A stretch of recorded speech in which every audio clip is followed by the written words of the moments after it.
Let's look at strings and characters.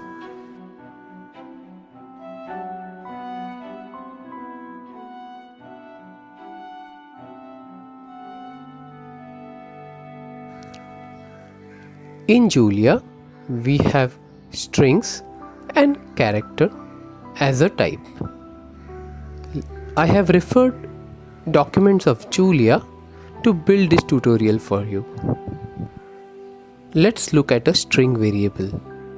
So we define string variable by assigning a string within the double quotes.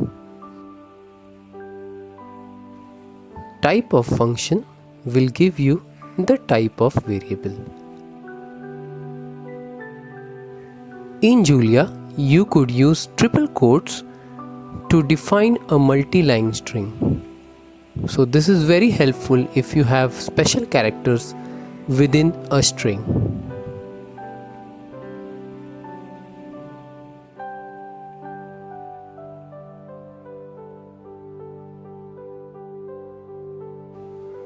A character variable is defined or assigned by use of single quotes.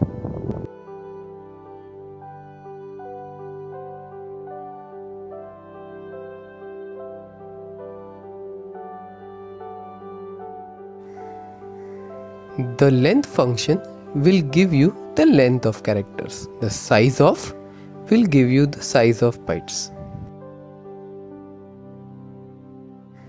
We will use the asterisk operator to concatenate strings.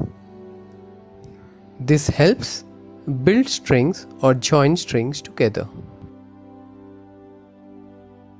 The next example I have taken is a character joined to a string variable, and the output is a string.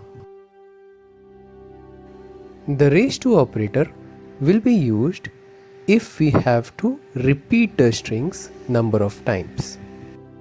Notice that we are using Unicode characters as well. So Julia supports Unicode as well. There is a repeat function that can be used alternatively.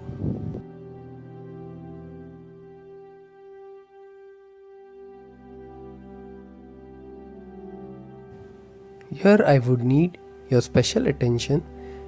We are using a string function to convert an integer to a string.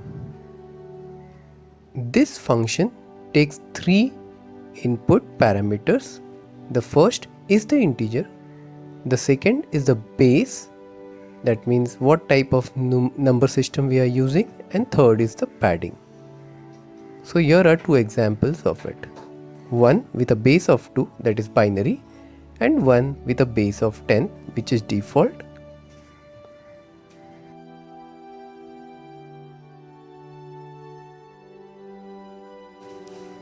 Now again you would see a string function. That's how in Julia we can define functions with various parameters and we can use them accordingly. In this case, we are passing multiple values of strings, integers, floats, boolean, and we are creating a string out of the same.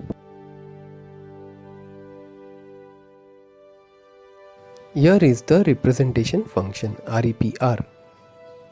We can use integers to convert into string, or we can use some functions like zeros, 5 zeros into strings, and probably we can use the big function as we have used here, and we can get those outputs as strings.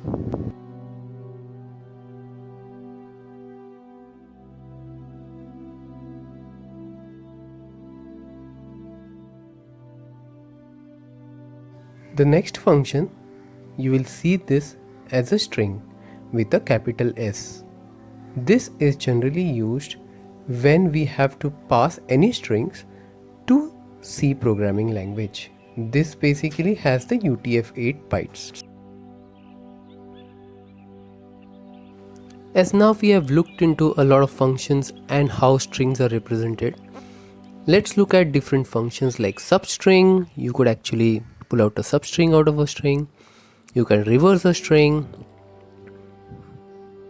That's how it can be reversed. We have a replace.